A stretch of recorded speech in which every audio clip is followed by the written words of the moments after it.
बिस्मिल्लाहिर्रहमानिर्रहीम। अस्सलाम वालेकुम दोस्तों, उम्मीद करती हूँ आप सब दोस्त देखने वाले खैरियत से होंगे। दोस्तों आज की मैं अपनी वीडियो में आपको स्किन वाइटनिंग टिप बताने जा रही हूँ जो दूसरी तमाम रेमेडीज़ से थोड़ी डिफरेंट है। और ये टिप जो है वो लड़के भी इस्तेमाल कर सकते हैं और लड़कियाँ भी इस्तेमाल कर सकती हैं।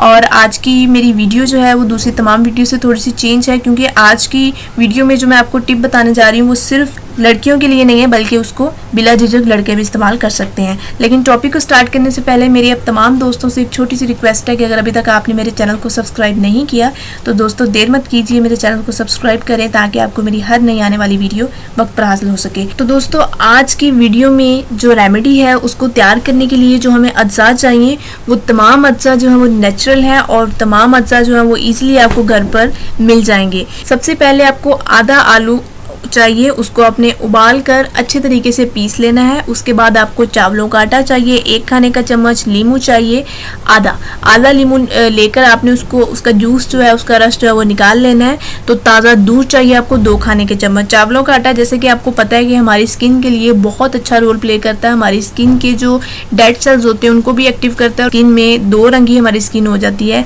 यानी कहीं से काली कहीं से सफ़ेद, तो उसको भी जो स्किन टोन जो है वो ठीक करता है। उसके बाद नींबू जो है, नींबू भी आपको पता है कि हमारी स्किन के लिए बहुत अच्छा रोल प्ले करता है। दाग धब्बों दानों के लिए नींबू जो है वो बहुत, अगर आप नींबू को और मुल्तानी मिट्टी को मिलाकर अपने चेहरे पर लगाएं तो आपके स्किन पे मौजूद दाग धब्बे दाने जो होते हैं वो भी खत्म हो जाते हैं। उसके बाद ताज़ा दूध जो है, दूध लगाने के साथ साथ अगर आप उसको पिए भी रोजाना तो भी आपकी स्किन जो है वो बहुत ज़्यादा वाइट हो जाती है।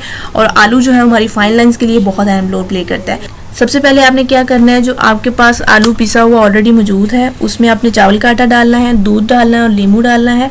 नींबू मैंने आपको पहले बताया कि लेमन जूस चाहिए हमें, नींबू नहीं चाहिए, नींबू का रस, ठीक है। ये तमाम चीज़ें जब आप डालेंगे तो ये एक अच्छा सा पेस्ट बन जाएगा। इस पेस्ट को आपने चेहरे पर और गर्दन पर अच्छे तरीके से लगाना है, लगाकर तकरीबन 15 मिनट के लिए लगा रहने देना आपने। फिर हल्के हाथों से मसाज करके उसे धो लें अच्छे तरीके से। लगातार 1 माह तक इस मास्क को इस्तेमाल करें। साथ आपने रोजाना 1 कप टमाटर का जूस लेना है। आपकी रंगत दूध की तरह चमकने लगेगी और आपको जिंदगी भर कभी कोई क्रीम इस्तेमाल करने की जरूरत नहीं पड़ेगी। शर्त यह है कि आपने अपनी स्किन का बहुत ख़ास ख्याल रखना है और अपनी स्किन को डस्ट से स्पेशली बचाना है।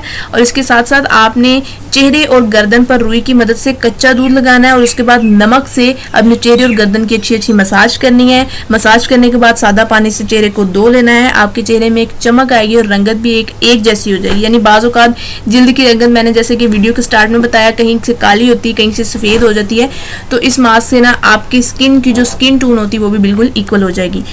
इसी के साथ आज का मेरा टॉपिक मुकम्मल होता है। उम्मीद करती हूँ मेरे फ्रेंड्स को मेरी ये वीडियो बहुत पसंद आई होगी। वीडियो अच्छी लगे तो उसको लाइक ज़रूर करें, कमेंट्स करें, वीडियो को शेयर लाजमी किया करें। इसी तरह की एक ज़बरदस्त वीडियो आपकी खिदमत में दोबारा लेकर आऊँगी। तब तक के लिए मुझे इजाज़त दे, दुआ में याद रखिएगा। अल्लाह हाफिज़।